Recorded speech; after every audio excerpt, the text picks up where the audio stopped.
Just don't see it any other way. I'm too weak to make the climb. I need a miracle this time. That's when I heard the voice from heaven say, don't tell me about that mountain, tell that mountain about me. Face your feet, shout that name, proclaim the victory. You say your prayers, now take a stand, get up on your knees. You told me about that mountain, now tell the mountain about me.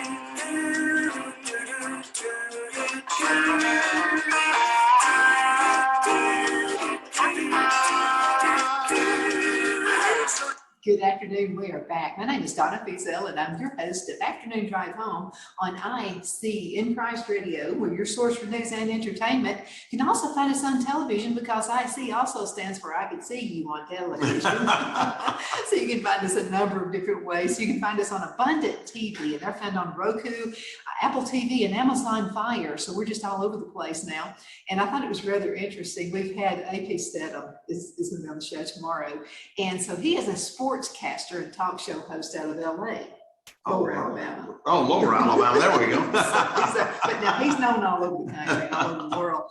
And so he was talking about the coach at Alabama, going to California and different places and finding players. Right. So we know we've got some California listeners, and we know we've got some Texas listeners, because someone from California sent me a text and said, you tell Saban to stay out of California and leave the players alone. And then another guy from Texas said, don't mess with Texas. So we appreciate you listening to us every day, Monday through Friday, 1 to 3 p.m. Central Time, as I get to ride home with you in the afternoon. It's always a fun ride. Locally, you can find us on channel 182, and that's on Charter Communications out of Guntersville. And so they take care of a lot of Scottsboro in this area, as well as Marshall County. And then they go up there close to Huntsville. As a matter, depending on how the wind blows, they can get into Huntsville too. So we appreciate that. You also listen to us on the internet. Just go to the website, icradio.media, and find us that way. So that's just another awesome way. We're going to have another busy week. On Thursday, we'll be talking with Rob Katz. Now, Rob is actually the owner of Abundant TV, so I get to kind of pick his brain just a little bit. And I'll get to talk with him. I'm looking forward to that. And Susie Stover, who is a home designer with Ethan Allen, is going to be with us. And she lives in Asheville, North Carolina, does business all over the country. And so I asked Susie that, I said, now we do the barn, country look. And you've been to the house, Yes, it's really nice decorated. That's beautiful. That's well, right. Here's what she said. I said, well, what about folks in New York? They probably don't decorate like I do. She said, are you kidding me? She said, they're paying premium prices for stuff that I just run out to the barn and get. Really? Oh, yeah. She said, they love that look. Oh, my goodness. You wouldn't think that. So she wants to come to the house and see what I've done too. So we're going to have a lot of fun. Now, on Wednesday, I'm not sure who I'm going to be speaking with at Northeast Alabama Community College, but I'll let you know that probably tomorrow. Ann Eubank, our old buddy Ann Eubank, she's with Alabama Legislative Watchdogs, is going to be with us at 2 o'clock on Wednesday. Tuesday, tomorrow, she'll be talking with Molly Page, and Molly is with Shepherd's Cove. We'll be talking with her. A lot of fun. AP said we just got through talking about him. His ears are probably burning right now. And then we'll be talking with author and speaker, attorney Don Brown. He's from Charlotte, North Carolina. One of my old buddies from Charlotte. I get kicked off of usually Facebook when he's been on the show because he's very conservative. They don't like conservatives much on Facebook. They don't. And I'll tell you what, and YouTube went back in some of the archives from 2 years ago to pull stuff off. He's been a guest with me for years. And but anyway, I'll kind of like tone him down just a little bit, but not much, because I think exactly like he does. 2:30 today, I'll be talking with William Geen, and he's with Alapac. Yes, I was with him actually Saturday down in Hoover, and then he was it Thursday spoke the Alabama Legislative Republican Assembly, which is a great organization, and he does a really good job of talking about illegal immigration and why we need to be more concerned about what Joe Biden is not doing in that area. I think so too, and everybody knows my daughter in love is from Russia, and I'm gonna tell you what, it upsets her for people not to come here legally, because she jumped through all the hurdles and she's legal. Right, exactly. Just like my children. Oh, and she celebrates Phil's birthday. Everybody knows Phil's birthday is October the 2nd. Well, October 2nd is also the same day she became a legal American citizen. Oh, that's so they fantastic. celebrate Two things together. Yeah, they love. She celebrates that more than she does her own birthday. Really? So she's just proud to be an American. She's real proud of that. Kathy Mitchell with the Impact Learning Center is in a meeting, so we're not sure if she's going to get out in time, but hopefully we'll get to talk to her at 2 o'clock. Our Alabama Secretary of State, John Merrill, will be with us at 1:30, but I've got my buddy right here. This is Brent Woodall. He's candidate for the runoff election, Alabama Public Service Place 1. I finally got it right. That's good. Yes, ma'am. Yes, ma'am. So election day is tomorrow. It sure is. It's been a long time coming to get to here too, let me tell you, but I'm very happy that I've had the opportunity to get around the state and meet as many people as I have, and to spend as much time as I have. I've been able to with you as well, but it comes to a close tomorrow, and I just hope that we have a good turnout. I know Secretary Merrill saying the turnout's going to be rather low, but we need people to show up and to express their opinion about who needs to represent them over the next 4 years in several offices. Absolutely. And you've got to vote. And I've heard this rumor, and this can't be true. I've heard this rumor about 10% of folks will vote. That's it. Yes, ma'am. That is insane. It really is insane. This is your right to vote. So if the person that you are for, if you're for Brent, then you need to get out there and start. You need to vote. You really do. I mean, this is something that we're entitled to. This is something that we can do. And my little daughter-in-law, who's from Russia, she will vote every chance she gets. Oh, that's great. Absolutely. Now you've got an awesome wife. I wanted to talk about her. So I got to meet her for the first time at our event. Yes, ma'am. Geraldine Park. Yes, and she has, I'm gonna tell you, she's a tough little girl there too. Oh, and I'll tell you, she has been out for over the last week. She's had the opportunity to speak for me on a couple of occasions. And I have learned that I should have had her out all this time doing the speaking, because every word that I got back said that she had done just a phenomenal job. Heard it again this morning. And it's really incredible how well she has done, because she is a teacher at elementary school. She is one of those people who likes speaking to children, groups of children, but is not all that excited about getting up in front of adults. But she has knocked it out of the ball. I was going to say, if you can handle elementary kids, you can handle anything. And that's how, because I cannot, getting up in front of children is what makes me nervous. And getting up in front of adults does not bother me at all now. But with her, it's the opposite. Different strokes, and we'll tell you what, but she has been a spearhead, and she's definitely the woman behind the man. I can tell right. that. Yes, ma'am. I would not debate that point. When I met her the other day, I knew that right then I spoke to her. So it's about to be the end. Yes, ma'am. And so, and a lot of folks have seen you on the show, but we have some folks who never watched before. So right. Why are you running, and what's this all about? Well, a lot of people, first of all, just to make plain, when you say Public Service Commission Place 1, which I've been doing all over the state, some people don't understand that is a statewide office. They call it Place 1, and there's a Place 2 that's also on the ballot tomorrow. But it actually doesn't mean a certain geographical area. It covers the entire state. So everybody from Scottsboro to Spanish Fort will be able to vote in that race tomorrow. But the reason that I'm running is because of something that I found out about several years ago. For 3 years, I was the chief of staff for a member of the Public Service Commission, not the person I'm running against. But it was while I was there in that position that I found out that the ratepayers of the utilities that are regulated by the Public Service Commission pay this hidden tax. And the tax that they paid eventually makes its way from the Public Service Commission, where it sits there and builds up over the course of the year. And it makes its way over to the state legislature, where it's put in the general fund. And it gets mixed up with all the legitimately collected tax money, and then it gets spent on projects that those ratepayers are never going to enjoy. And in parts of Alabama, they may never go to. And by the way, I'm not ignoring you. Oh, yes, John Merrill's not going to know which door to go to. So I'm going to send him a picture. Or he'll be yelling at me. Yeah, we can go over and prop the door open. But I'm a conservative. I mean, I've been a member of 2 Republican executive committees in Alabama. I was a chairman of the Young Republicans for a county for a while. state treasurer of the Young Republicans. In 2016, I was a delegate for President Trump. And as a conservative, that I find it infuriating that we are in essence taxing people without their knowledge, and then not, once we get that money, instead of saying, wait a second, this ought to go back to the ratepayers, this isn't right, we turn it over to the general fund where they didn't know about it. They still, many of them still don't know about it.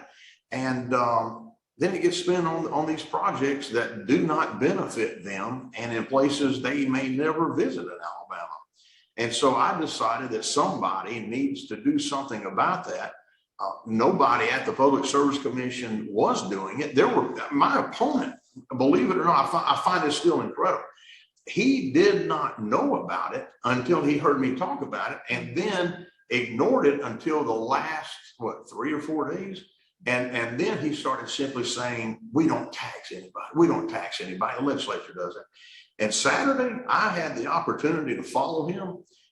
We were in front of the Republican women of Shelby County, and I got up with the statutes, I have them with me now, that govern this hidden tax. And I demonstrated for the people there that even though there are these statutes, it's the Public Service Commission that causes this to happen.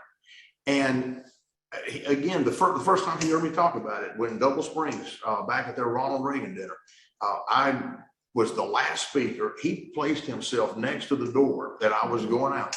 And he said, verbatim quote, what's this tax you're talking about? We don't tax nobody. He's been there almost exactly as long as this hidden tax has been in effect. And I said, well, you've been there long enough, you ought to know about it. But as I concluded Saturday, after I explained this in enough detail that everybody can understand, I said, now folks, y'all know what somebody who's been at the BSC for almost a decade should have known the whole time, but didn't. And it takes somebody who's not just wanting to get a check. It takes somebody who's wanting to get some work done. And that's what I intend to do, is to get some work done for the people of the state of Alabama, specifically these people who are paying this hidden tax. Well, that's just money back in our pockets, you know, and as high as taxes or gas is, fuel, I'm gonna tell you what, it's, you know, some folks are having to choose between fuel and food. Right. It's terrible. And I'm glad you mentioned that. My opponent likes to talk about how he did this Saturday and I refuted this with again, facts, which is an amazing thing to do when you're around some people who try to avoid facts. But he talks about, he says, I'm fighting Biden at the PSA. I'm fighting Biden at the PSA. No, he's not. Never has been. And I produced this letter, which is from an organization called NARUC, which stands for the National Association of Regulatory Utility Commissioners. This is from the president of that group. And he, on January the 4th of 2021, sent a letter to the team leader of the Biden-Harris Transition Department of Energy team, Presidential Transition Headquarters. And it starts out with, congratulations on winning a difficult election. The first paragraph concludes with, my colleagues and I are eager to work with the Biden administration to tackle the nation's pressing utility issues.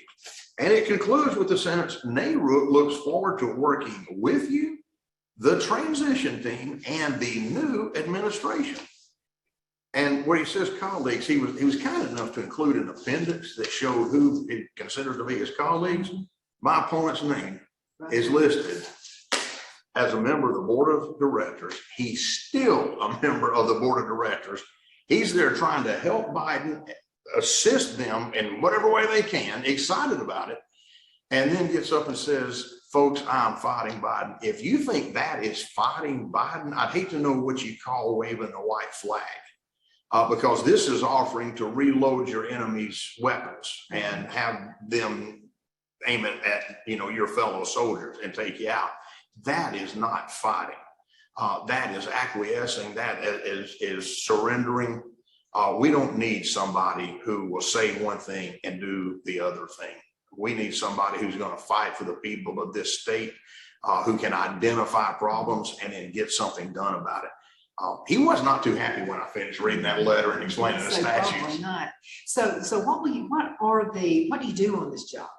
Well, there's a lot of flexibility in that area. And I will say this, there have been people at the Public Service Commission who really didn't do a whole lot at all. They would show up for the monthly meetings, but other than that, you didn't really see them doing anything. My opponent spends a whole lot of time outside the state at resorts on these junkets that are paid for by somebody else. Nothing comes out of his pocket, of course. And when I say somebody else, eventually you can go back to the ratepayers of the utilities. And but that to me, again, you can't justify that. What I am intending to do, what I'm going to do, is I'm going to be in the office a whole lot more than my opponent is. I mean, he missed 4 meetings. I mean, you got to be there once a month. He missed 4 of those last year. But I'm going to be in the office. I'm going to be meeting with the division directors at the Public Service Commission, finding out what issues are coming up, why there's going to be a vote, and find out what their recommendation is going to be on those votes. I also want to be out in the field with the inspectors, a couple of safety issues. One, railroad inspectors that inspect the actual tracks that carry trains around Alabama. I want to be out in the field with them. I also want to be out in the field with another group of inspectors that deals with safety, and that's the gas pipeline safety inspectors. And yeah, well, you had mentioned on an earlier show that, I mean, there's a lot of old equipment used there for decades ago. Oh, yes. And so it makes sense that, you know, something could have to be replaced.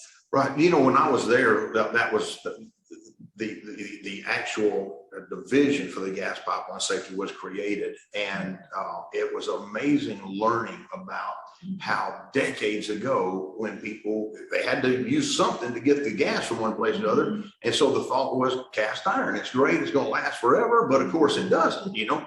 And it has become old. It gets brittle. It cracks. Sometimes the gas comes out, and ever so often you see in the news where generally it's in a larger city somewhere. There's been an explosion because of that. Well, a lot of old houses that are 100 years old. Right. You know, some of those just have to be torn down. And you have to just get rid of all the old piping because it's cast iron, and it gets old. It gets brittle, like you just said. Right.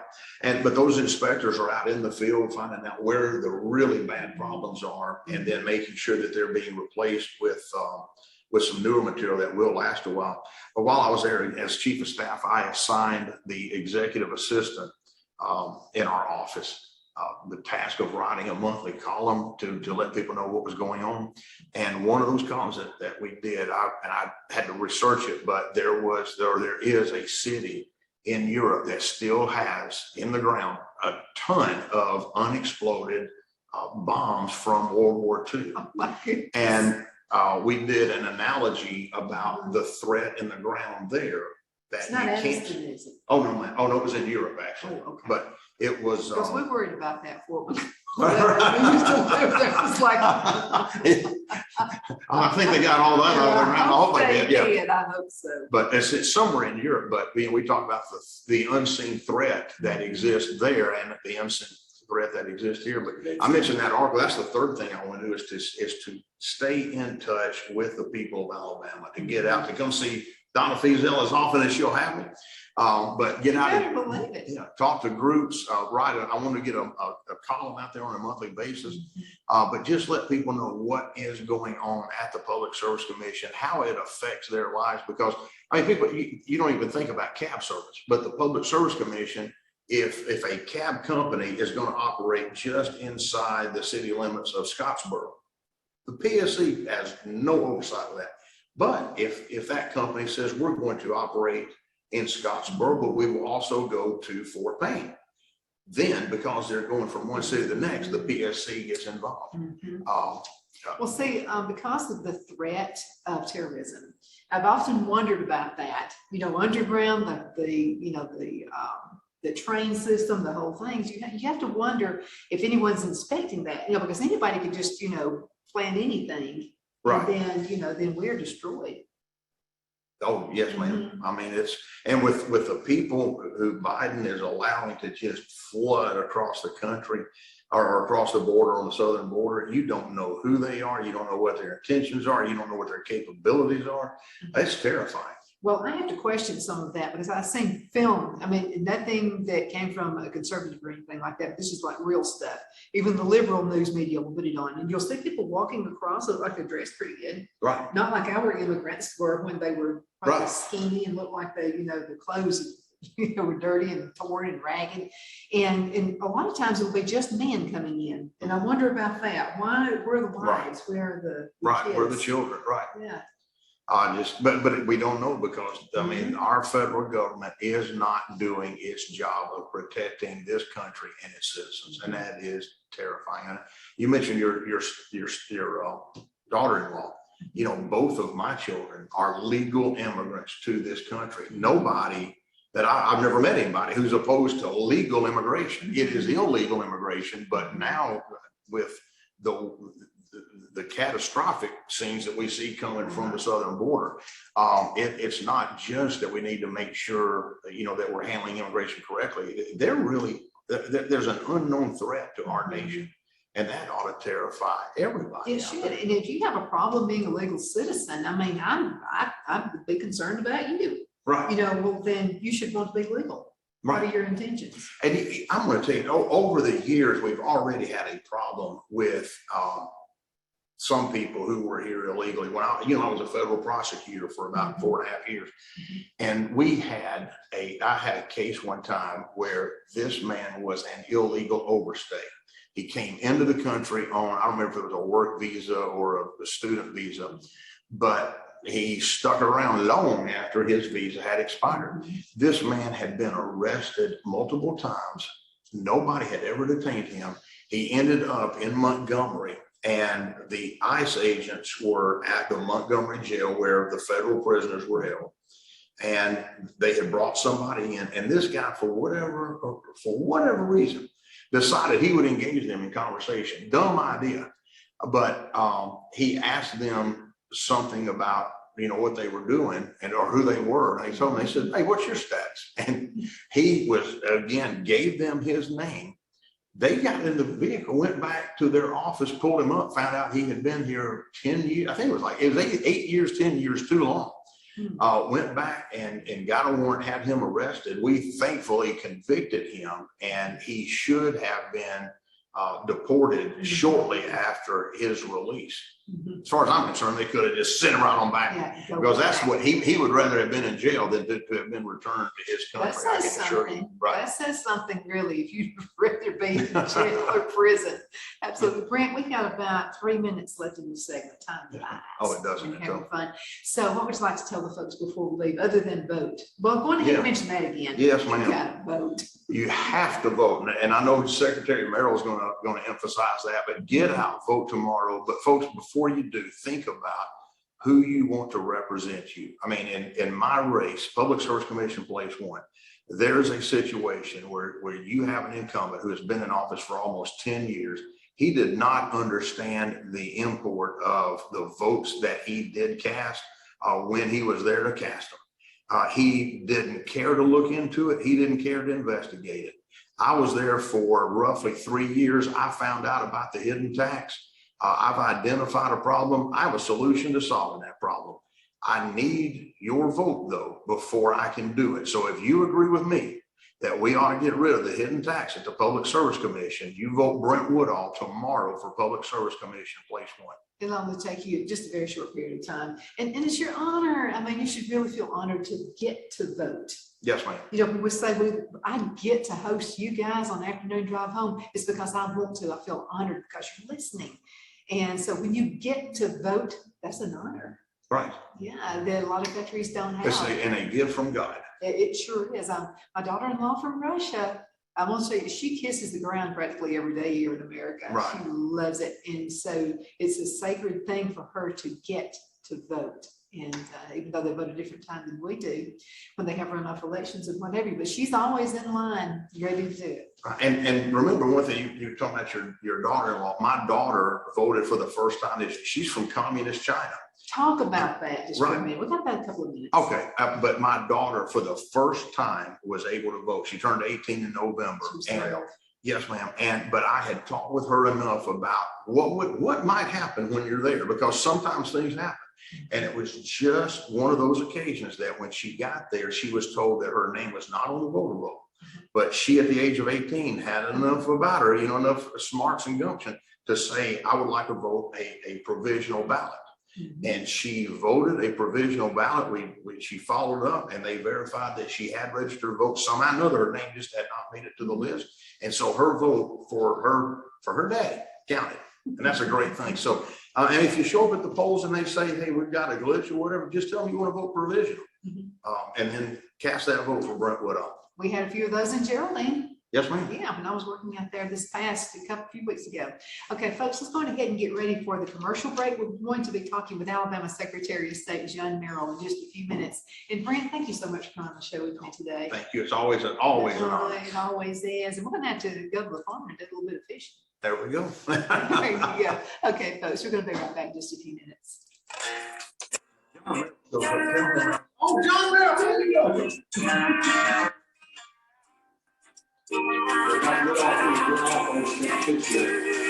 I said, Oh, you're gonna do the same for me. I'm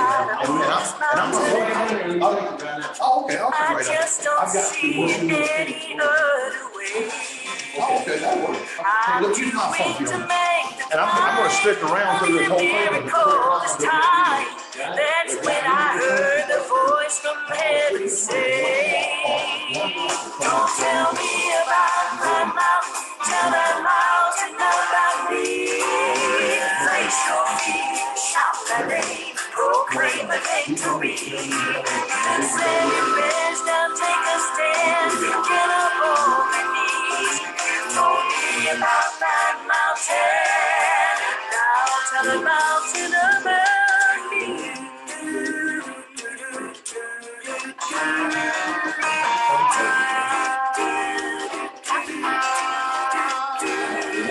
Introduce the problem to the answer, and you will see that problem step aside. There's no place for fear, the God of heaven is near. Still bound in faith and facing eye to eye. Don't tell me about that mountain, tell that mountain about me.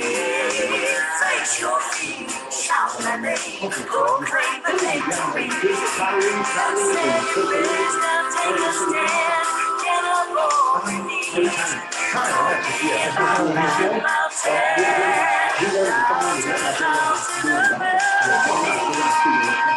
And so she's graciously granted you her equipment to go and do And we're going on just a few seconds.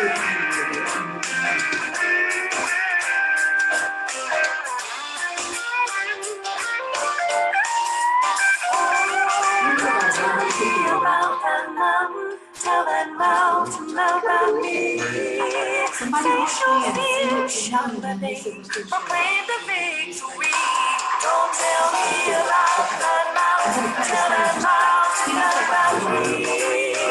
Face your fear, shout that name, proclaim the victory. You've said your prayers, now take a stand, get up on your knees. You told me about that mountain. Good afternoon, everybody. My name is Donna Feazell, and I'm your host of Afternoon Drive Home on IC Radio. In the town of Geraldine, Alabama, but we're not in Geraldine, Alabama right now. We're in Scottsboro, Alabama. Just for you folks who are listening from all over the country and all over the world, we are pretty close to the Huntsville area. Not too far, just a hop, skip, and a jump. Then you're over there in the big town or big city of Huntsville. There's a number of ways you can watch us. You can go to the website and download the apps, icradio.media. You can also find us on local television right here up to Huntsville, and that's channel 182 on Charter Communications. You can also find us on Abundant TV, and we're real proud to be able to offer this to you as well. Found on Roku, Apple TV, as well as Amazon Fire. So again, thank you so much. We were just talking with another good friend of mine, Brent Woodall, and he's candidate for the runoff election. We're going to be talking about that. You'd better vote, or I'm going to be at your house, I promise you. Runoff election, Alabama Public Service Commission, place 1. Coming up at 2:30, we'll be talking with William Keene. He's with Alapac. Looking forward to talking with them. 2 p.m. if she's out of the meeting, Kathy Mitchell, who is with the Impact Learning Center, will be with us. She's awesome. And that's where we are right now at the Impact Learning Center. They do so many awesome things here in the community. Free things, free computer classes. That's great. Yeah, free resumes. They'll help you find a job. All this great stuff. They even have a van. They drive around to different businesses. And if you see the van, you can stop in and let them help you with a resume. They'll also help you find a job. So make sure you listen to that segment as well. But right now, we have a really good friend. His name is John Merrill. He's our current Alabama Secretary of State, and it has been a good one. I'm telling you Thank what. you so much. We are so proud of everything you've done. Thank you. You're very kind.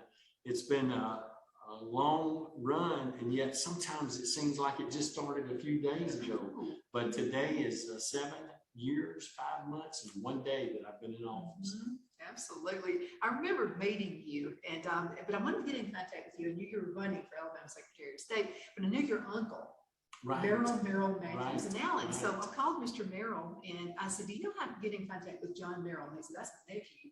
And I said, can you connect us? I said, I'd really like to have him on the show. He connected us, and then we've just been friends ever since. Absolutely. You've been so kind to make sure that all the people in your viewership and listenership know the things we've done in the office of the Secretary of State. And some of the suggestions that have been made from this very show have been implemented as far as changes are concerned in our office. And so those things are so valuable to ensuring that we have an efficient and effective constitutional office in Montgomery. Absolutely. And you made me so proud because I know other Secretary of States from other states have actually been in contact with you about our election process. They have, and we are honored to be recognized as the gold standard for election administration in the United States. And that comes because of the great work that's coordinated by our 68 probate judges in our 67 counties, 68 circuit clerks, our 67 sheriffs, our 201 registrars, and our thousands of poll workers at the 1,980 polling sites. Yeah, and you should be proud of me because I actually got to work the polls again.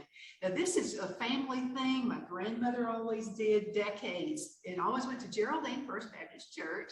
And so I got to go there in honor of my grandmother. And I think you got me hooked. I think I'm going to want to. We're so glad that quality people like you are doing that, Donna, because that work is so very important. Oh, it is. And I'm going to tell you, I noticed a lot of first timers. Kids are just, I call them kids, just graduated from high school, but they're the right voting age. And they were so proud. Yes. They were walking in with their mamas or their daddies, and they were walking in voting for the very first time. You should see them have this big grin on their face. They were really proud. That's great. We want to see that, more and more of that.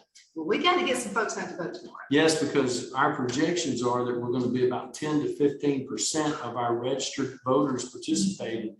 That number is very, very small, especially when you consider that whoever wins tomorrow, more than likely is going to be the one that wins the seat in November, because we're such a predominantly Republican state. So it's important to get out and have your voice heard so your vote can be counted for the candidate of your choice. Mm-hmm, absolutely. I know people who have run for office before who lost by 1 vote. And there was I won't tell you who, but she's in my area. And several years ago, I think she said about 12 years ago or something like that, she runs for office. It's a local thing. And so she found out she lost by 2 votes. And she found out her kids didn't vote. They were dumb enough to tell her, John. Oh, that's so I would have not told my devastating. That parents. is devastating. And you know, we just had a state Senate race in Lee, Russell, and Tallapoosa counties, where an incumbent senator running for his 4th term was defeated by 1 vote out of 16,700 ballots cast. Oh my goodness. And we can't let things like that happen. You know, we're all together. You know, we're all one. We're the United States, and we're tough. And one way we remain tough is by voting. And we want to make sure that all eligible U.S. citizens that are residents of this state are given the opportunity to become registered voters and have a photo ID so their voice can be heard and their vote can be counted. Absolutely. My daughter-in-law is from Russia.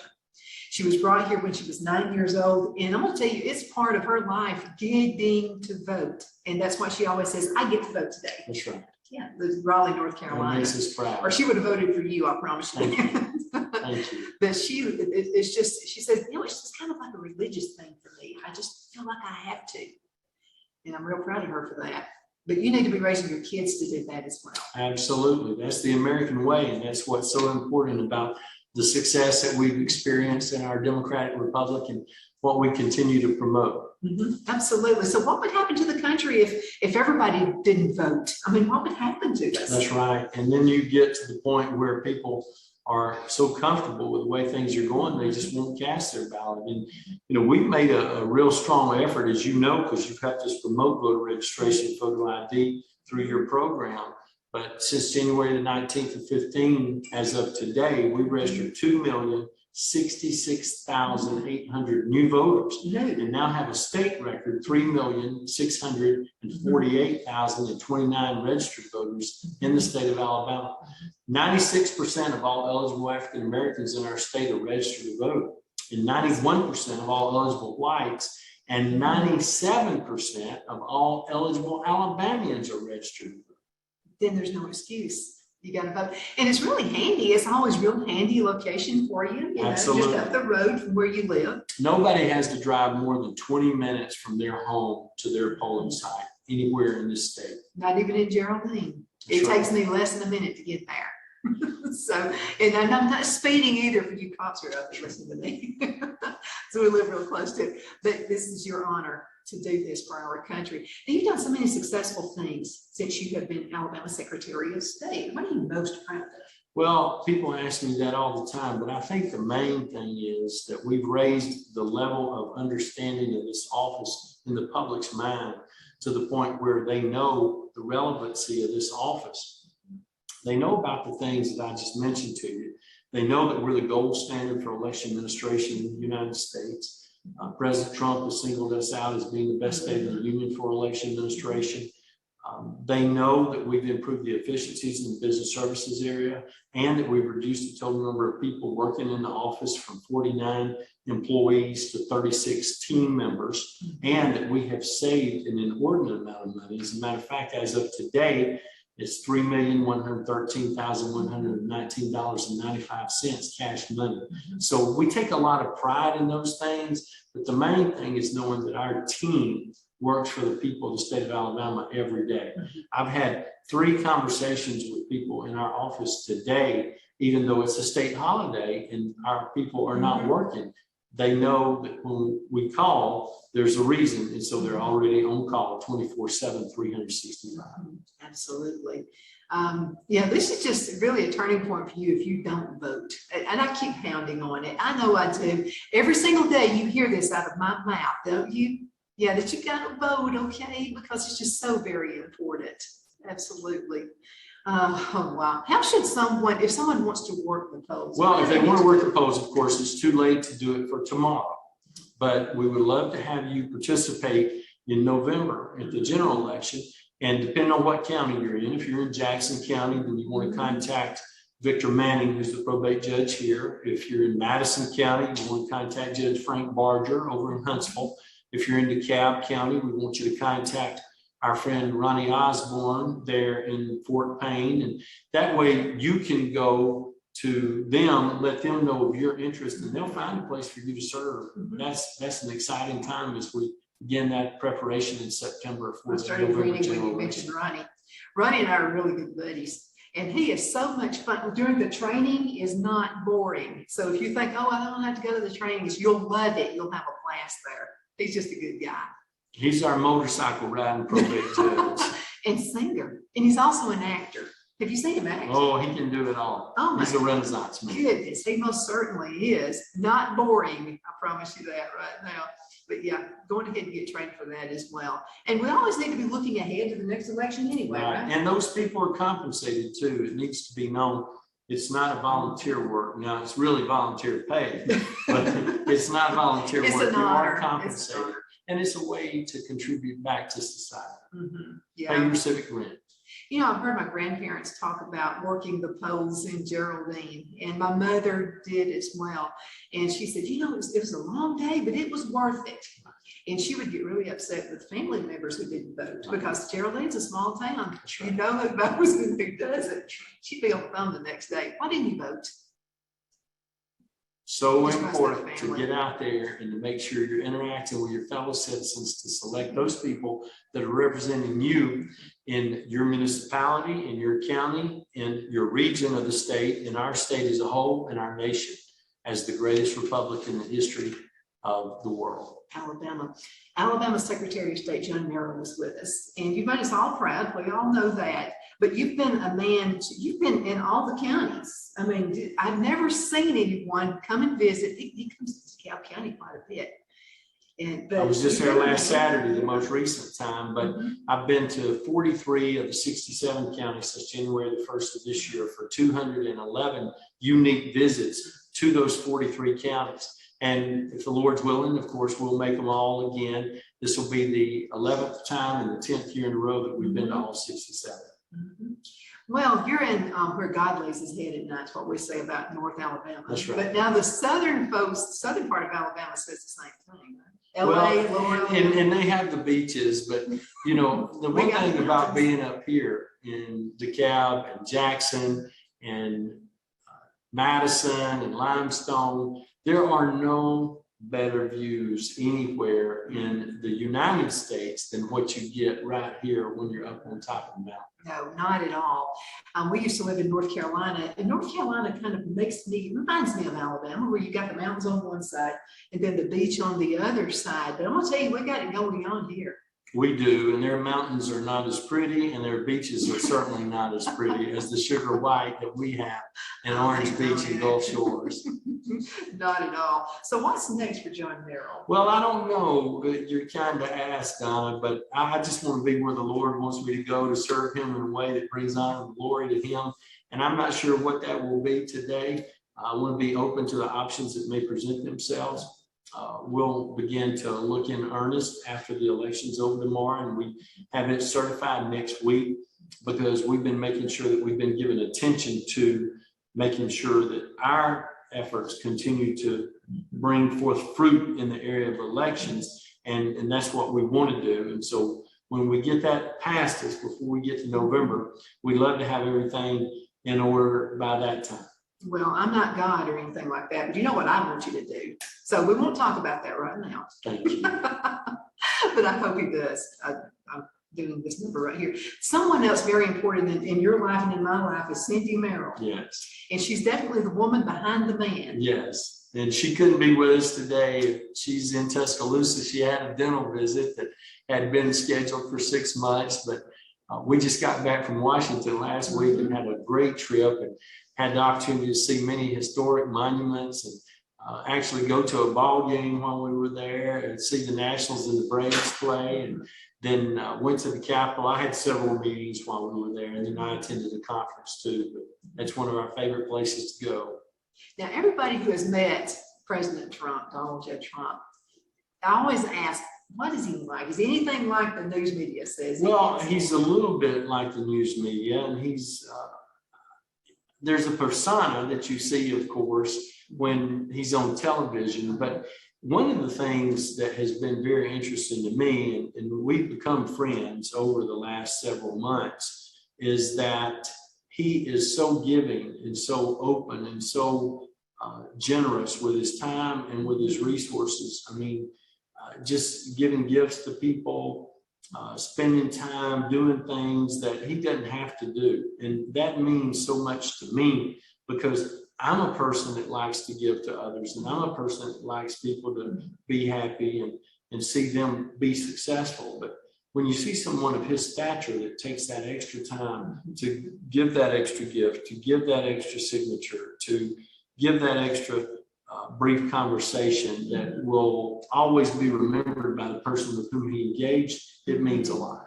It does. I know a number of people, and Eubank, Terry Lathan, everyone I know that I've talked with who have met him have all said the same thing. They said he's very attentive, and he'll look you in the eyes when he's talking to you, and they say he kind of studies you. Right. Kind of reminds me of you a little bit. Well, you're kind to say that. He is a unique individual who's been very gifted by the Lord and has accomplished a great deal and done a lot for our country. And so we want to continue to support him and his efforts to help make America be all it can be. Yeah, make America great again. Absolutely.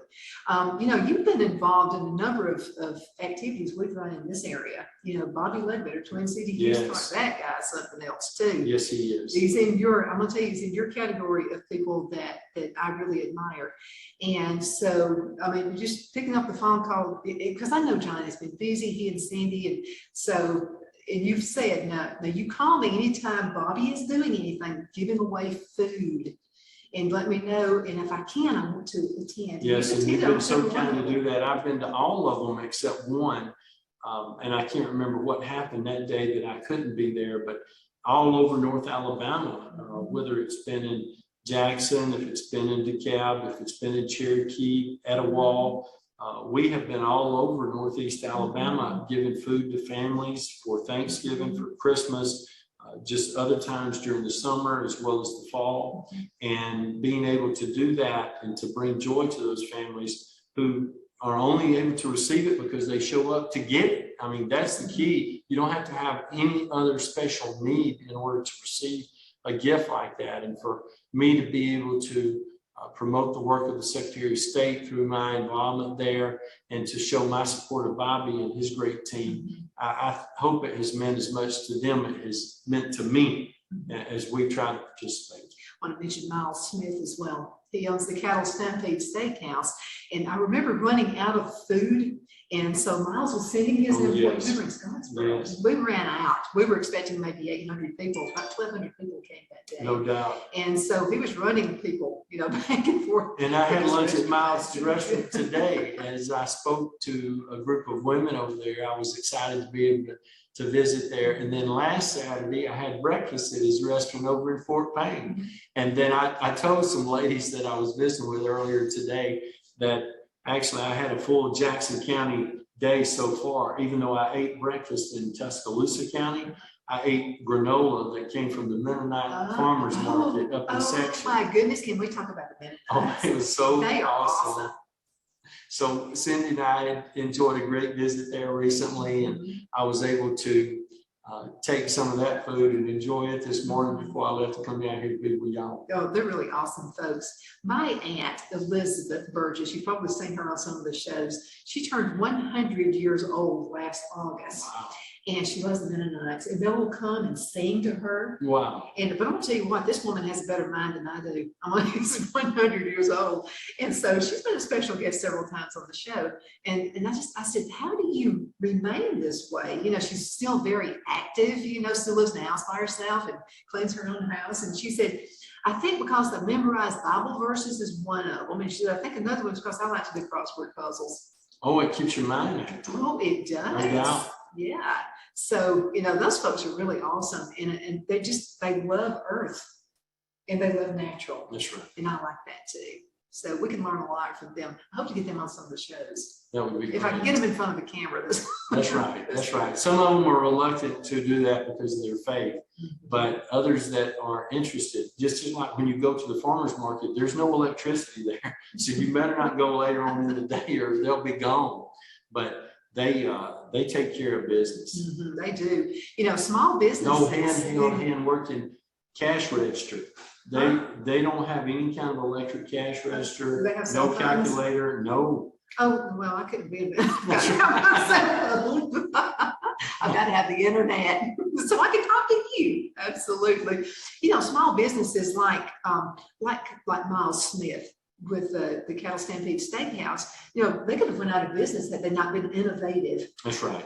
And gotten together, and they changed it. They went away from the salad bar, and then they came back to the salad bar. And you have to think, what would you like to say to some of the small business folks out there? Well, look, the main thing is the resilience that we saw from our small business owners back during the COVID crisis was just tremendous. We were so impressed, and to be able to offer the support that we were able to offer to ensure that they would have continued success even during that very, very difficult time, I think has been appreciated and reciprocated. You've seen that all over our state and all over the nation. Absolutely. Joan, about 2 minutes left in this. Yes, segment. ma'am. What would you like to, I kept you a little longer than you were anticipating, I'm pretty sure, but what would you like to tell the folks? Well, the main thing is we want you to be involved in your government. And the best way to do that is by first becoming a registered voter. You can do so at alabamavotes.gov if you have a valid Alabama driver's license, or you can download a application and register to vote. Just submit that electronically, or you can submit that through the US mail. You can turn it into your board of registrar's office. And then once you become a registered voter, cast your ballot for the candidate of your choice, so your voice will be heard and your vote will be counted. And that's what separates us from other governments and other forms of government in this great democratic republic. Absolutely. And I will tell you, if I can have any input, I'd like to have just stay with one voting day. Well, in Alabama, sacred we're day. going to continue to make it easy to vote and hard to cheat. Yes, absolutely. John, thank you for everything. Thank you, Donna. Absolutely. It's always great to have you on the show. We're going to have more, okay? Yes, ma'am. Absolutely. Let's go ahead and cut into a commercial break. We're going to be with Kathy Mitchell in just a few minutes. I think that was a sign she was handing me saying I'll be there shortly. So, folks, we're going to be right back.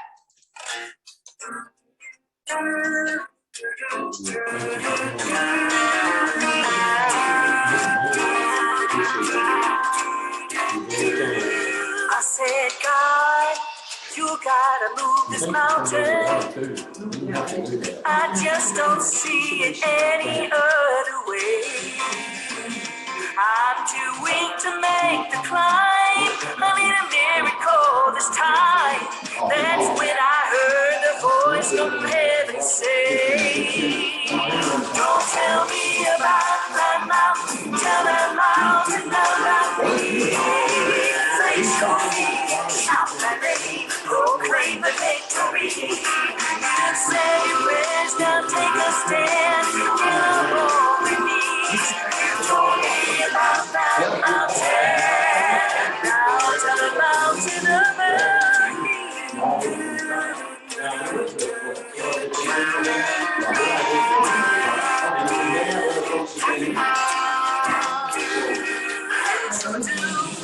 The problem to the answer, and you will see that problem step aside. There's no place for fear, the God of heaven is near. Still having faith and facing eye to eye. Don't tell me about that mountain, tell that mountain about me. Face your feet, shout that name, proclaim.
shout my name, proclaim the victory.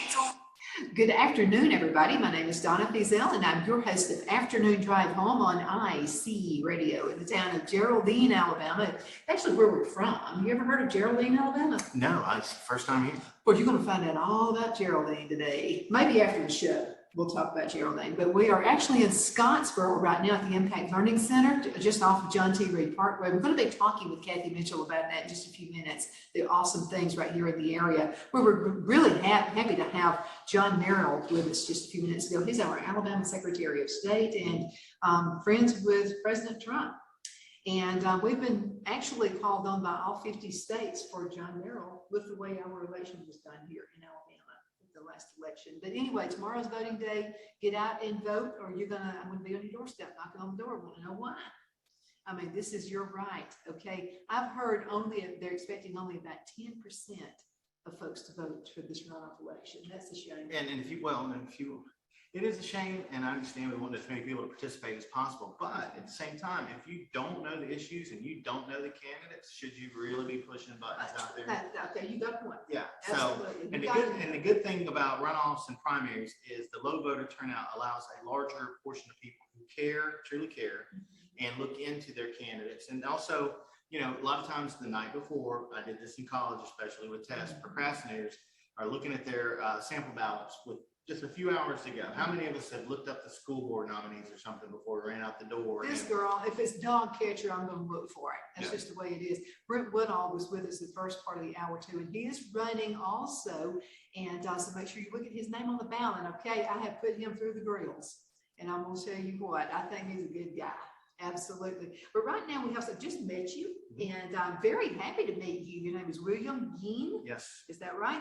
Yep. With ALAPAC. What is ALAPAC? We're Americans for Legal Immigration PAC, or Americans for Less Immigration. Most of our people support reductions in even legal immigration. But we're a national grassroots organization originally founded by GOP primary voters and campaign volunteers who wanted to see more done about illegal immigration and stopping amnesty legislation in DC. One caveat I need to mention to everybody, because right now people in Alabama are being bombarded with all sorts of PACs with interesting names and with big money ads. I think 6 mailers a day in your mailboxes.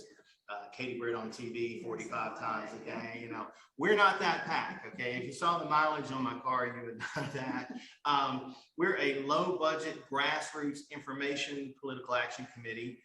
My supporters have sent me here from North Carolina. We have many Alabama members of Americans for Legal Immigration PAC, and you can learn more about us at alipac.us. You can also come by my Facebook page where we're streaming this as well. We've shared it over, and anybody wants to share this around, where we're running some small budget Katie Britt info and Mo Brooks info ads on there, because we want everybody in Alabama to know that this race, this runoff between Mo Brooks and Katie Britt, is one of the most important races of the 2022 election cycle because of its impact on the national landscape, both on the illegal immigration issue, where Mo Brooks has been a top leader against illegal immigration. He's defeated amnesty bills that would have replaced millions of Republican voters already with the illegal immigrants turned into Democrat voters. And also, we're trying so hard in America right now, and I think the people who are trying the hardest to get things right for the country are GOP primary voters. That includes even people leaning towards Katie Britt. We're trying to have a political revolution. We want to see we don't want to just see the Republicans take the House and the Senate. We want to see the needle go so far over that everybody's going, what just happened? It's like, I'll tell you what happened. People can't afford to eat or drive in this country anymore. My goodness. How much did it cost you in gasoline to get here? Well, I thought about driving. And then when I looked at my already high mileage vehicle, which I don't want to mention the number on, but it was going to cost me $400 in gasoline and oil. So then I flew. I did fly, and I don't even want to think about the Atlanta airport because I'm permanently damaged. Well, before you die and go to heaven, you got to go to the. Apparently, everybody goes to Atlanta, and but I'm glad to be here. My supporters, like I said, we're mostly small donation contributors from around the country who wanted to send me here to let people, Mo Brooks is so important to our national battle against illegal immigration and the Biden-Harris border disaster. We cannot afford to lose him. If we lose Mo Brooks from the battlefield politically tomorrow, it's going to be a national tragedy. Mo Brooks, I understand that he's been in office for a little bit and some people disagree with some things he said and done. I also understand that the DC swamp money powers, the rhinos, the true rhinos, like Mitch McConnell and Susan Collins, Adam Kinzinger, Liz Cheney, Lindsey Graham, all of these Republicans that vote with the Democrats way too much. The rhinos, are you talking? The real rhinos. Now, the mailers, the Katie Britt, the lying Katie Britt mailers say that Mo Brooks is a rhino, which blows my mind because he's considered one of the most conservative members of Congress. You look at his voting record on gun rights, illegal immigration, right to life, budgets, taxes. Mo Brooks, by anybody who's studied the situation, anybody out there who still has time before tomorrow, June 21st, to actually go online and Take look, the time. please, because I believe that if you do your research, even if you don't like, some people like lesser of two evils. I don't like Katie Britt, I don't like Mo Brooks. If we believe if you make the issues the top priority and you do your homework, Mo Brooks wins this tomorrow. He is considered one of the most conservative members of Congress. He's been completely aligned with the Republican Party platform. He is the opposite of a rhino. But I've got people on my Facebook ads. Come by William Geen, that's G-H-E-E-N, Americans for Legal Immigration, and look at some of the comments where people go, Mo Brooks is a rhino. And Mo Brooks is the opposite of a rhino. Now, he is very direct. He doesn't have a full filter on things, and he doesn't just tell people things based off of political expediency. Mo will tell you things where he disagrees, and that costs you politically. When somebody's like, well, I disagree, I wouldn't have voted that way like Mo Brooks did. But me personally, a lot of people that support Mo, we find it refreshing that you have a man who will tell you what you don't want to hear. I kind of like that. I mean, that's how you get along in life. Okay, well, I own a business. Okay, we own this radio station. If friends didn't tell me what I needed to do to change it, or the listeners, I'm happy to take that. I mean, you'll be totally honest, but I wanted to say something about Katie Britt. I feel she's the reason we got Doug Jones, because who was she working for? Well, Katie Britt is backed by Democrats. That's confirmed. But we got Doug Jones. Remember that a few years ago? She's worked against Republican candidates. She supported the Marxist violent organization, BLM. And then whether you hold that against her or not, she went and scrubbed her social media to try to hide that before running. So when you are looking for information about the positions of candidates, Katie Britt has worked hard to conceal her support from Democrats and for Black Lives Matter. And so a lot of people don't like that, but our thing is immigration. And now, if you read Katie Britt's immigration promises, they sound really good. They sound good to me. And my whole job is to go around the country analyzing candidates and see who's lined up with the public, because the public wants that border secured. They want illegals heading home. They want our existing immigration laws enforced. They want companies that hire illegals fined. They want these things that aren't happening to be happening. Katie Britt talks like she knows the polling data, but then you look at the money powers that are behind her. That's what our friend, mutual friend, and Eubank, ever since I've met Ann, it's follow the money on anything, and that's how you're going to vote. There's a lot of what we call OBLs back in Katie Britt, and that stands for Open Borders Lobby. And if you've never fought the OBLs, as I have, as Representative Mo Brooks has, it's not fun. Jeff Sessions used to call these people the masters of the universe, and they are. They have unlimited funds, armies of attorneys. They're completely ruthless. They will lie about you. They will smear you. They'll try to destroy your life if you get in the way of their big companies' cheap labor or the Democrats' cheap votes. But one of the key things, people are like, well, what has Mo Brooks actually done? And there's, he stood against foreign worker increases. He stood up for border security. He's backed our border patrol. He has traveled the country, spoken at events with people who are concerned about illegal immigration. So he's been more than just a vote. He's been a leader. But here's the big thing I want everyone to remember before you push that button. When you vote tomorrow, your vote here in Alabama is going to count. If the amnesty bills that Katie Britt's group, the BCA, the Business Council of Alabama, supported, if those amnesty for illegal alien bills had passed, millions, if not tens of millions, of illegal immigrants would have received amnesty, citizenship, and voting rights. And they are expected to vote 90+% Democrat, see California. California was once a red state. They did an amnesty under Reagan in '86. It went blue in '92 and it never came back. Okay, you can't get a Republican elected for dog catcher in California because of immigration and illegal immigration effects on elections. Mo Brooks was instrumental in defeating amnesty bills, which would have already nullified, replaced, displaced, whichever word you prefer to use, millions of GOP voters in America who would not matter in 2022 if those bills had passed. One of them from 2013, S744, that was the Gang of Eight bill, backed by Rhinos John McCain, Rhinos Lindsey Graham, Mitt Romney, okay, working hand in hand with Chuck Schumer and Dick Durbin to promise everybody, oh, we're going to secure the border, we're going to do all this stuff, and we're going to put 10 million illegals on a pathway to citizenship.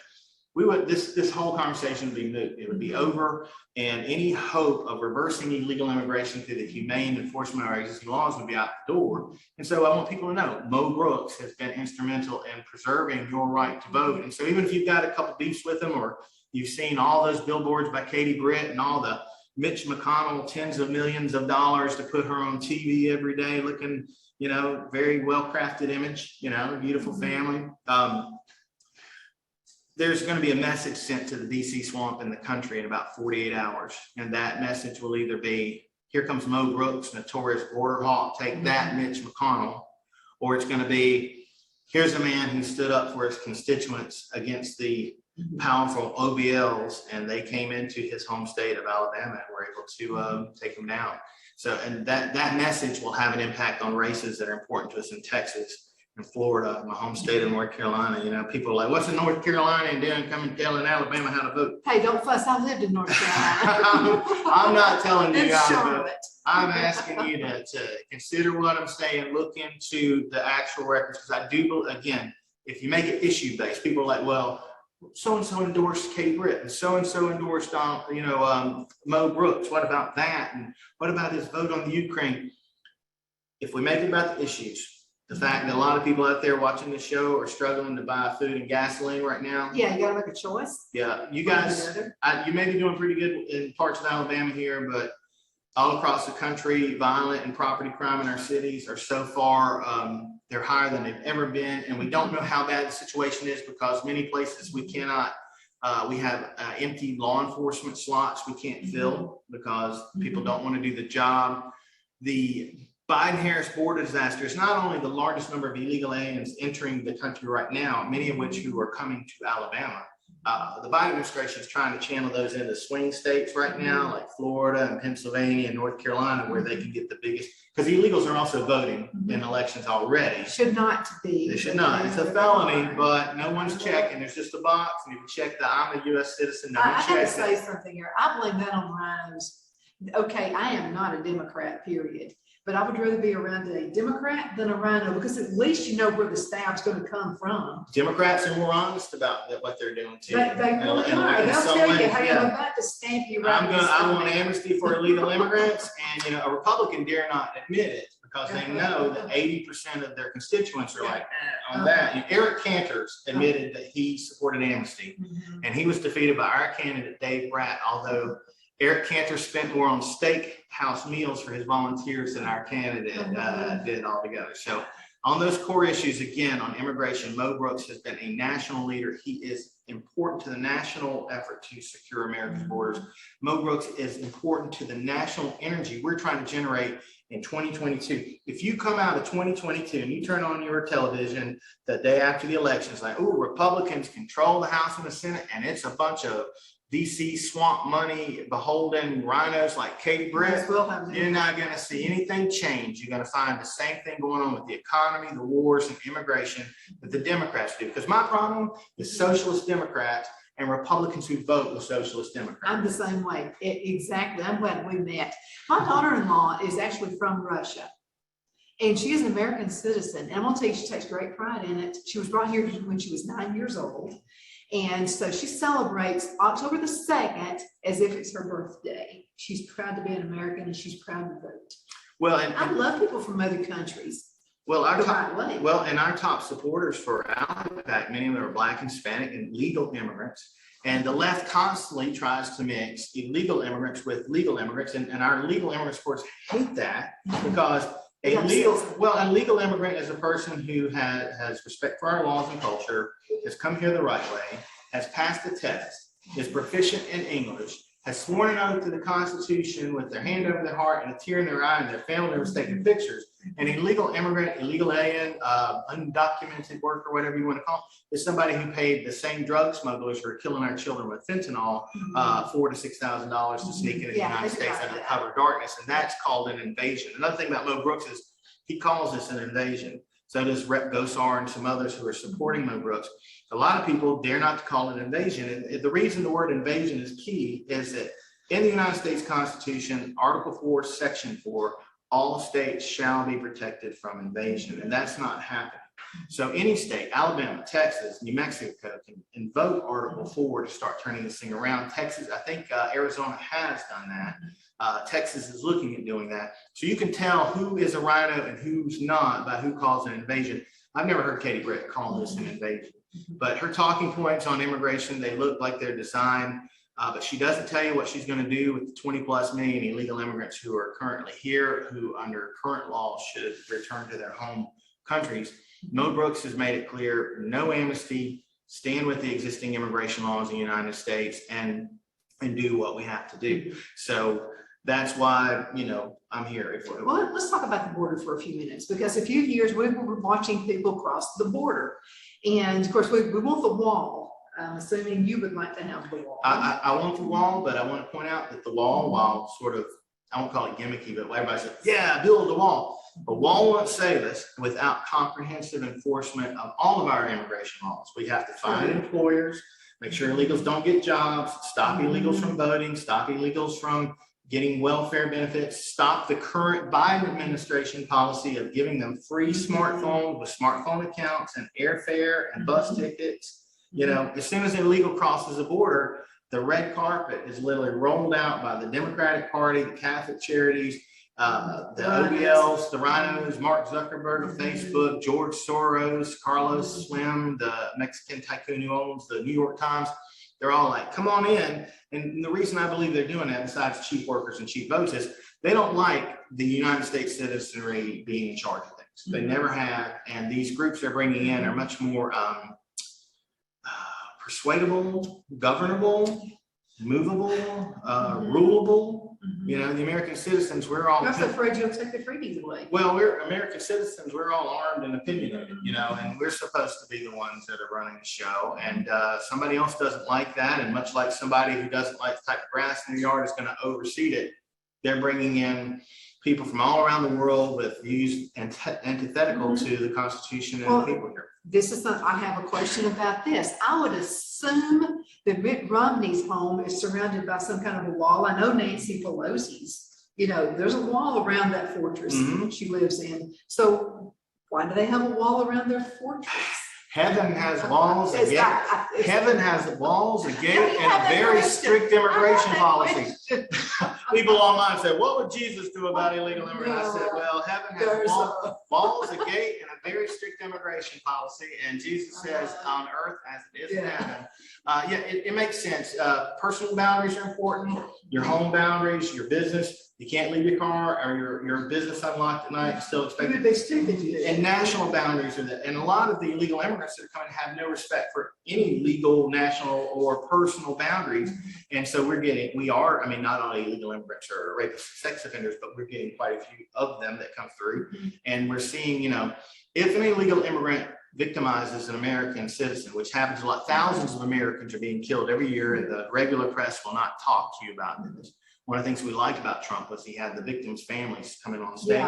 People were blown away. They'd never seen it before. They were like, who are these people? The Angel family. And most of the Angel families, I can't speak for them, but the ones I've talked to are rooting for Mo Brooks because he understands them and has worked with them. And, you know, thousands of people are losing their lives each year because of our government's failure to do its most basic responsibility of protecting the people here in the country from people outside who would harm us.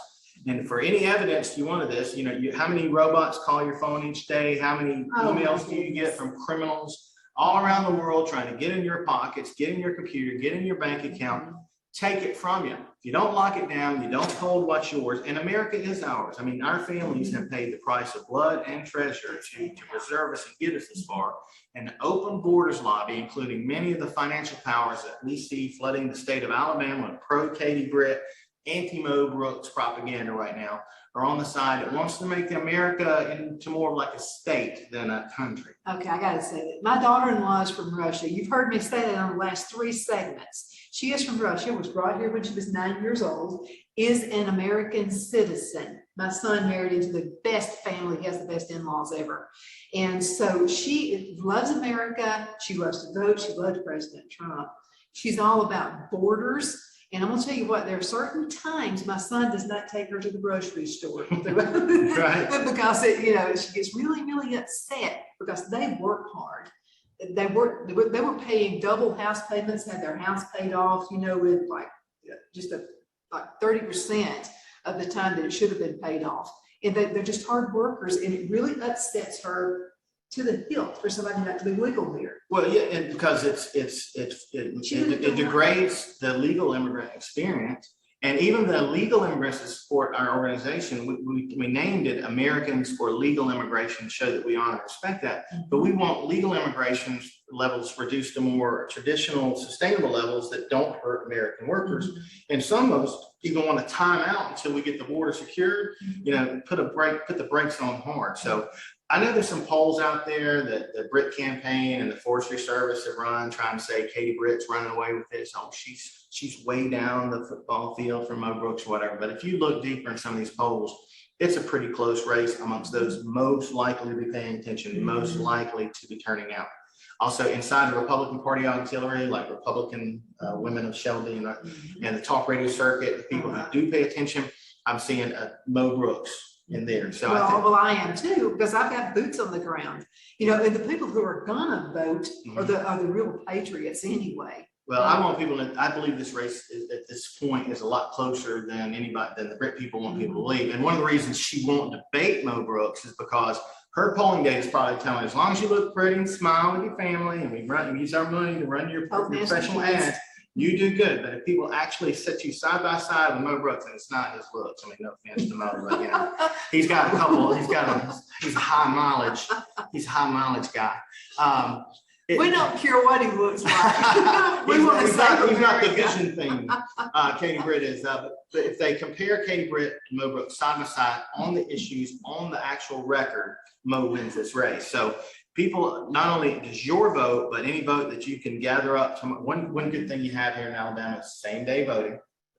And we want to keep that. Yes, we just had the Alabama. You don't want 30 days of voting like we have in North Carolina. Also, please, if you find a way to close your primary, I mean, I think Republicans should select who the Republican is going to be and not 10 or 15% of how many ever Democrats are voting in the Republican primaries to influence things. And I promise that if you guys try to close your primary, I'll come back to the state, try to help you lobby down in Montgomery and get that fixed up. But if you're hearing this message right now, anywhere in the country, send Mo Brooks a donation or something. Come by the William Geen, G-H-E-E-N, President of Americans for Legal Immigration Facebook page, and look through the different ads that we have up. You can share them for free. You can comment. Other people will hear. Hey, if you want to say, I heard William Geen on this radio show and he's complete, I don't like him at all, and they should go back to North Carolina and never return. Post that under my ads.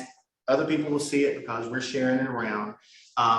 Or a chip in to help us get these ads out for tomorrow, because people can really enhance their vote. Most telling people vote 10 times, and we're like, well, we're not Democrats, we can't do that. Don't go voting. Don't register people in the graveyard. That's the Democratic Party. But you really can grab a couple friends, neighbors, family members who care about these things. Say, look, I'm going to vote for Mo Brooks, and you're coming with me.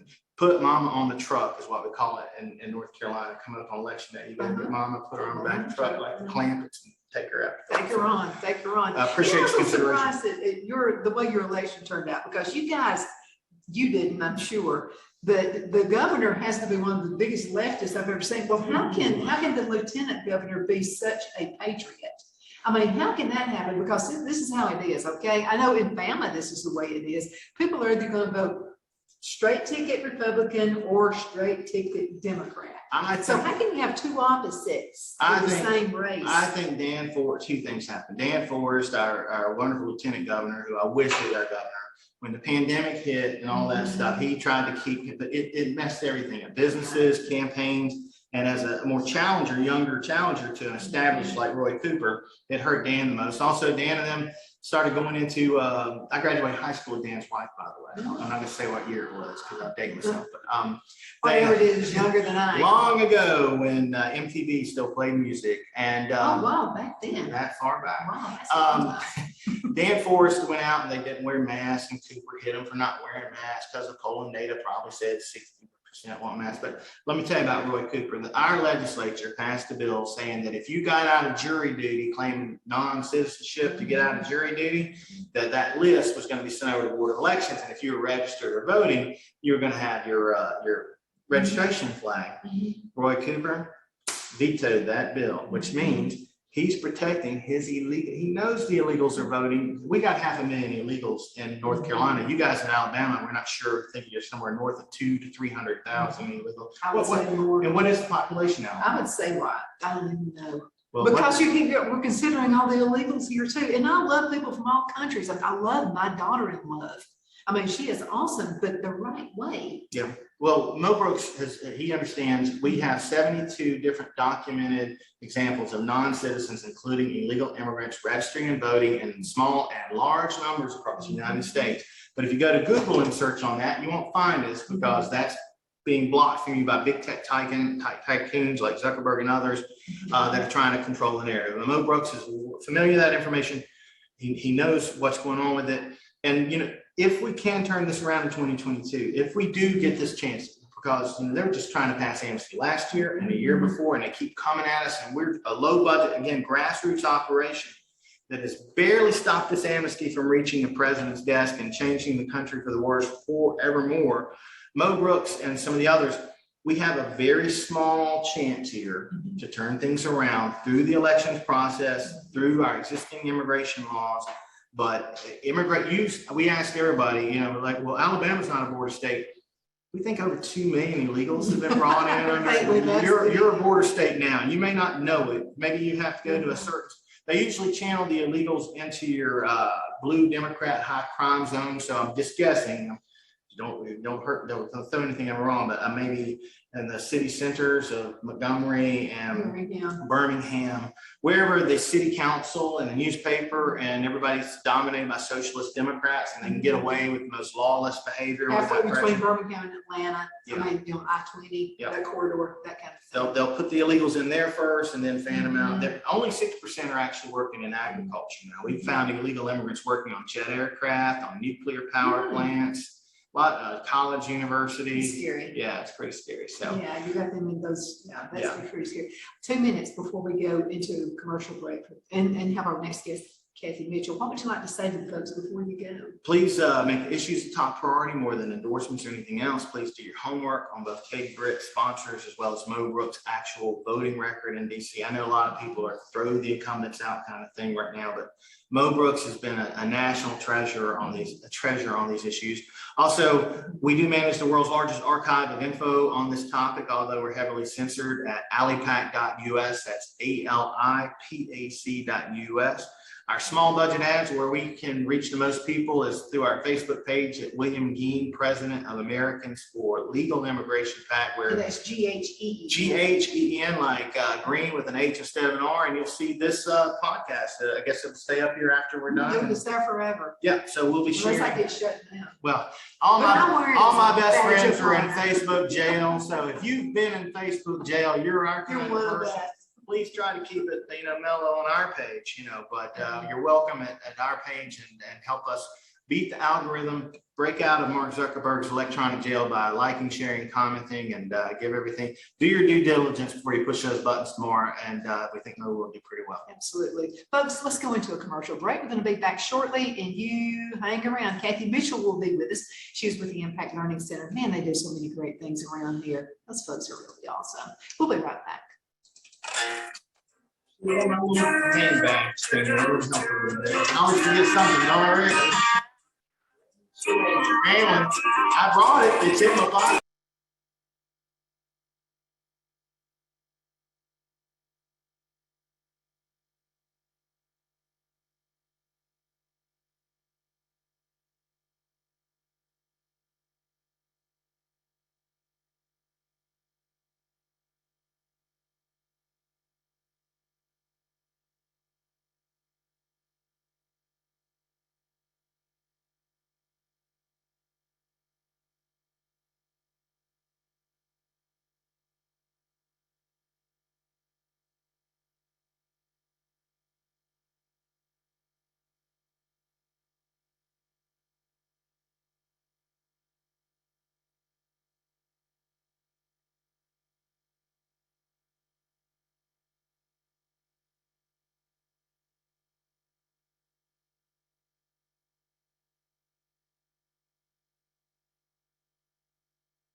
your feet, shout my name, proclaim the victory. You stand your prayers, now take a stand in a roar. Good afternoon. We are back. Thank you so much for watching Afternoon Drive Home on IC in Christ Radio. We're your source for news and entertainment. You can also find us on television, channel 182 on Charter Communications. And Kathy, drum rolls, please. We are also on Abundant TV, which is found on Roku, Apple TV, and Amazon Fire. Good, I can watch it. Yes, you have people who watch us all over the country. As a matter, we got folks who watch us all over the place. We got some California. One guy, we were talking with AP Studdard, who's going to be on the show tomorrow, and he is a sports commentator, talk show host, and that kind of thing. And he has been around all over the country. And so a lady, we were talking about Alabama and Auburn. And we're talking about how Alabama, Saban has recruited folks from California. And so this lady sends me a text, and she said, "You just keep Saban out of California. We want to keep our good players." And then the guy from Texas is so funny. He sends one and says, "Don't mess with Texas." Everybody wants them to stay home. I can Absolutely. understand that. We've had an awesome day today. Kathy Mitchell is with us. Oh yeah, Kathy Mitchell is with us, and we've been at the Impact Learning Center today, and which is an awesome place to be at. And I went on ahead, I had some of the flyers, I took them out, I was afraid I was going to break the acrylic frame. Fine. So I know you have some things you would like to talk about. You got a fundraiser coming up. Yes, we do. Backroad Tours, which is owned by Angie Hemberg, which is one of our employees here. She's our computer instructor and our technology person. She has a company and she takes people on these wonderful bus rides and tours. And so she has put together one for us to stay kind of local and visit some places that you normally wouldn't go to. So we're going to go to July 27th, and we're going to go to Fernwood, which is a venue event over here in town on Scott Street. And then from there, we're going to go up to Skyline and go to the Glass House, which is a venue. And I haven't been there, but then they also cater and do things. And so they're going to feed us lunch. Oh, this place looks magnificent. It does. It's wonderful. John and Donna Cleveland own the Fernwood The Glass House. and the Glass House, and they're going to feed. We'll have our lunch there and get a tour, because she started as a caterer, the lady at the Glass House. And then she decided to build this place for venues. And if you look on Facebook, you can see all these people getting married there and those kind of things. Same thing with Fernwood. If you were looking at graduation and prom time, a lot of the children go over to Fernwood and get their pictures made before, because it's got the staircase. It's just beautiful. It's beautiful. And then from there, we leave the Glass House from Skyline and we go to Section, and there's a new place called Infinity. And we're going there and have a dessert and visit and look at their place. And then we're going to stop by the Mennonite farmers market on our way home. I did too. I went last week. It was my first time. And oh my goodness, I was just having a ball. They got honey? Yes, they got everything. Well, my husband's diabetic, and they had these little chocolate cakes over there. So I was looking, and it says no sugar. So I went and asked him again. And so we had a nice little chocolate cake for him with no sugar, and he enjoyed that. So that was our treat. It was a great treat for him. So it was great. But if anybody wants to join us on this bus tour, I mean, you don't have to, pulls you up to the door and lets you out. You don't have to park in the parking lot and walk up, but you can do that. And the bus will take us there and everything. And we would meet here at Dunham's over in the parking lot there that morning. And then that's where it'll drop you back off. So that's Wednesday, July the 27th. Because I want to go. I want to go. Well, you can come out here and we can Let me get make your sure I've not got ticket. something. You sound like me. I want to go too. Yeah, sometimes I tell Kathy I'm going to do something, Yeah, and then and then I'm like, no, wait a minute, I forgot. I got so and so. So that's going to be right now. It looks like I don't have anything going No, on. good. You can go with us then. Let me write Kathy down. Yes, that'd be great. And so it's exciting, and you just come and purchase your ticket. I feel here. like we're in, like when you go get to view the movie stars. Exactly. On those Exactly. buses where they take you on tour. It's going to be Yeah. awesome. And so you'll need to check out Backroads Tour with Facebook page. She has a lot of things coming up. I know they just went. I think they're going to I said Ben or Feazell to Johnny Cash's ring. Man, that would be a fun trip. She went to the cheese factory in Sweetwater, Tennessee. I had tickets, but ended up not getting to go. I had a family issue, but we were able to pass tickets on. And so it's great. I mean, she does all these wonderful, great little tours. Well, and I can point out 100% of the yes, and then proceeds. it's a donation to us. So it's a great little way for us to earn some money, and we don't have to set up anything, or we just get on the bus and ride No, too. just have So fun. we're on the way. So we're all excited about that. Tickets are $99.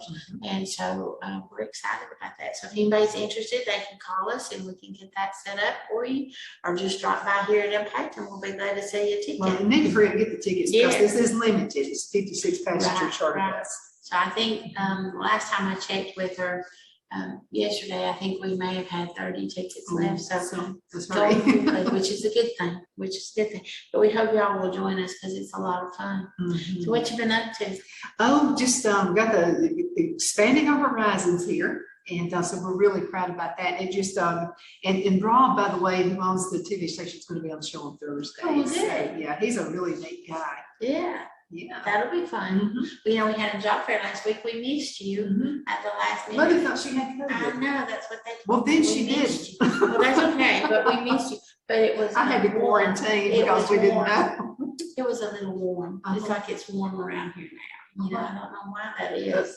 Southern sun. Yeah, but we may have an ice storm tomorrow. I know we're not. Oh, I'm not going to say that. No, I don't say that because it could happen. But it was a great day for our Calvin Jackson week. And Now, Jennifer at the Fort Payne Chamber of Yeah, Commerce, she walked talked to you. Yeah, Yeah. we're hoping to talk to you. Well, I gave my spot to somebody else. The Tarp Hog wanted to talk to you, so I gave them my And spot. they And they had have a to get great, them on the show. they had a great time. Yes, they were so excited about that. But it was a wonderful event, and I think a lot of our people that came, because I had a lady come by today that said she had talked to somebody about the job and she had an interview this week. So that's exciting. So it's a positive.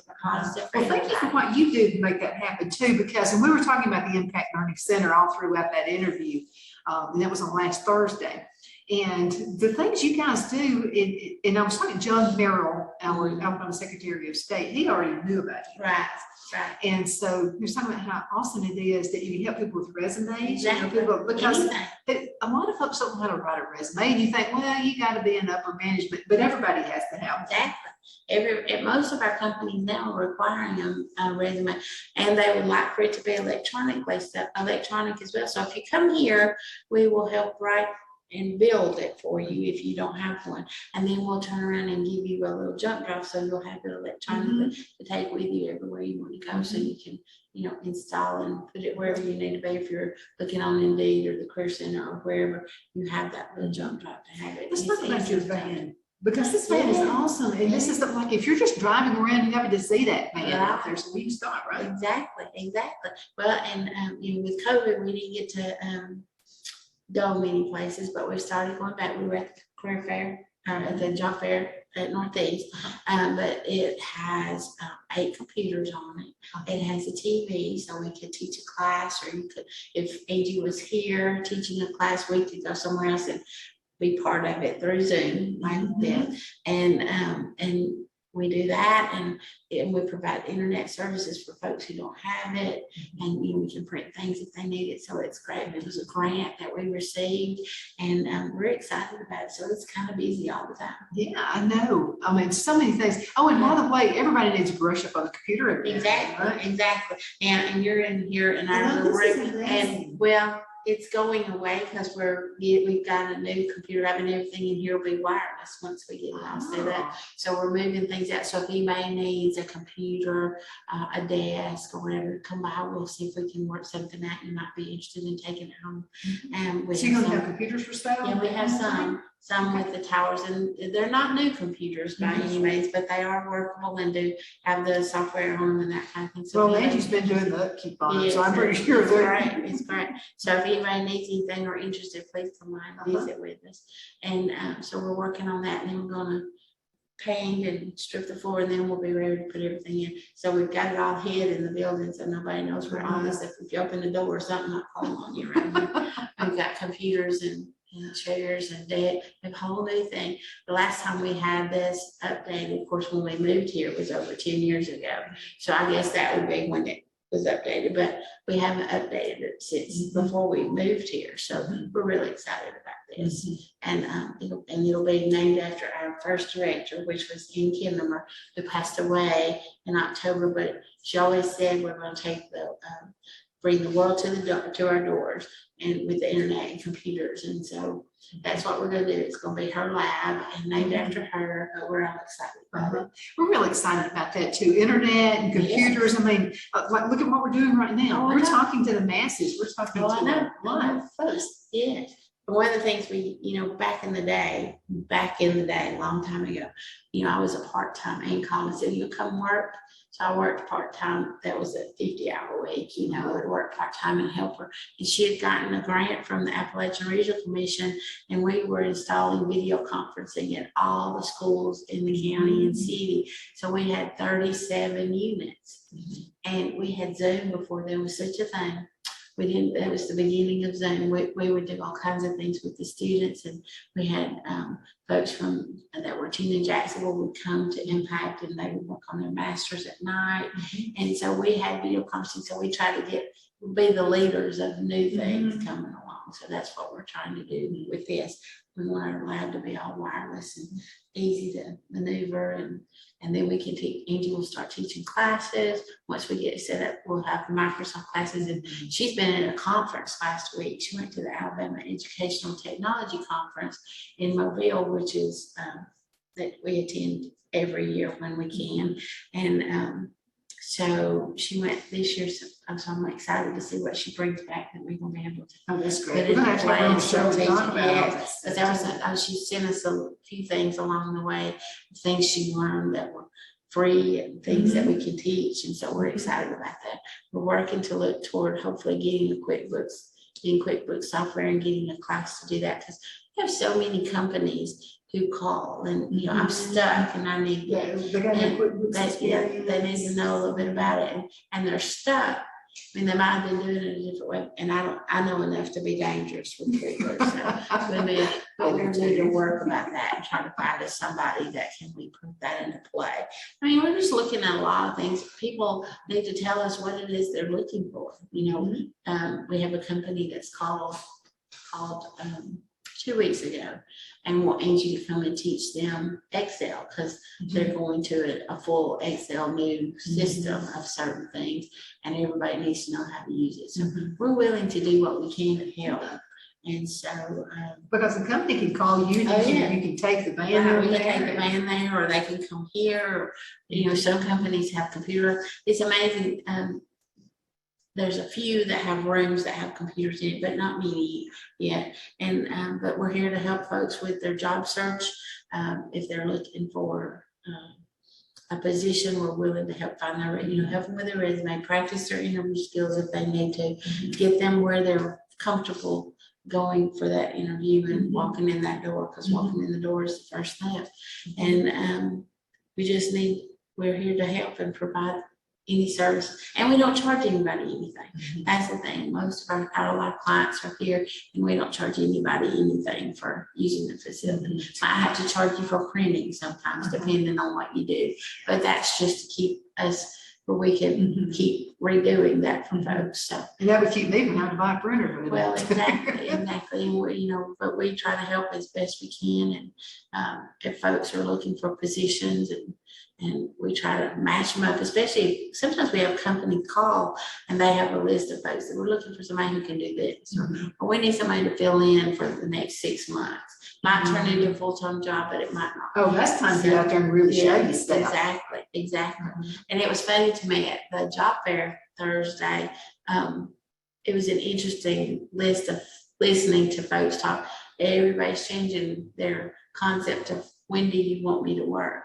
Everybody's getting a little bit more flexible, and it's a little bit easier. So I think you can pretty much pick your schedule, your pay rate, that kind of thing. I think it's employee market right now. Oh, yeah. Because they're also in need of employees, our employers are, so it's, you can kind of say, well, I can work this time to this time, but I can't do this day. This would be one of those times if you wanted to not have to work Saturday, Sunday, you would say, I don't want to do that, but I can do that, or I don't want to work on Wednesdays for whatever. But now really mean it when you say that. Yeah. Okay, because Oh, you yeah. say, I can work Thursdays, make sure you got Really, Thursdays. and I'll use this as an example, because we had 60 plus employers at the job fair, sitting in the gym at Northeast. And I mean that, and when you walk in and you're looking, that was a little overwhelming. Yeah, All those people were looking at you when you staring at you when you walked in. So I saw this man on the first aisle, and he'd been standing there about 20 minutes. He was looking at the list, and he'd look around and he'd look at the list. And finally I walked up and said, you just got to step over the line. You just got to jump. And he said, but you know, I worked for 35 years for one company. I'm retired. And I've decided with the economy scaring me just a little bit, I want to find something to do. And I said, that's wise. Yeah. I said, so what did you do? Well, I was in sales for 35 years for this company. I started on the floor and worked my way up. I said, okay, well, look, this gentleman right here across from you, he's by himself. He's got a pretty table. I bet he can make something that needs to be sold. So let's move on over here and meet him. So we went and met, and so then after a few minutes, I don't know what happened with that position, but then I saw him going around. So then he got a little bit better, but it's making that first step that we try to make it easier for everybody a little bit, because that is kind of scary. I hadn't looked for a job in a long time, so I don't know how I would be either. It would be, and then it's a little Scary. different than it used to be. A lot of the bigger companies, you have to go through their website and fill out an application, not just like I walk in somewhere, but because, you know, there's been, you know, shootings and Everything. places and stuff like that. So it's changed the way we do everything. Right, it is. Everything's different, and you just got to be a little flexible and a little patient. The thing is, people don't realize once you start putting in an application, 9 times out of 10 you're gonna have to take a test at the end. So you're gonna have to be there for, you know, sitting at the computer for an hour. And most companies, you can't apply for a job on your phone. So you're gonna have to go to a real computer. You can't do all this stuff. And most phones, you can't upload your resume. Right. Yeah. So you're gonna have to be at a computer. So you need to be prepared when you're ready and know what you want to do. You need to be prepared to sit there be at the computer for about an hour and a half to get everything completed correctly. What are the hot jobs right now? Or is it still Anything. I think all of our employers here in Jackson County are hiring. I don't know many that are not. I see signs on all the fast food things. I think it's neat that you can go to the fast food thing and you can work, especially if you were a mama and you want to be home with them. But school lets I want to drop them off at school, and I'll come to work, and then I want to be home by the time the bus comes and drops them off. So you can pretty much pick that. And some of our employers today, which is odd to me, pay you daily. I think that's funny. I never heard of that. I never have any money. I would never have a budget or any money if I got paid every day. It would be bad. So, you know, I'd go pick up dinner and not cook. Let's just do that every day. But anyway, and the good thing about most of our companies now, they offer tuition reimbursement. So it's a great way for you to go back to school. And there's so much COVID money. If that's something you're thinking about doing, you need to check with Northeast, check with Career Center. There's so much money out there to figure out what it is you want to do. I'm hoping I'll figure that out one day. But to try to get I think I'm doing what I want to do. Well, you know, we just never know. We're going to have to go. Okay. What would you like to tell the folks before we go? Hey, come by and visit us. We're next door to KFC and Redstone Federal Credit Union on Highway 72 in Scottsboro. Join us for the fundraiser on July 27th. Check us out on our website, impactlearningcenter.org, or on Facebook. And thank y'all. Come visit. Absolutely. And I'll see you guys at any time. Thank you so much for watching, and I'll look forward to seeing you in the morning for the weather report and traffic report. Great. We'll see y'all later. Bye-bye.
There's no place for fear.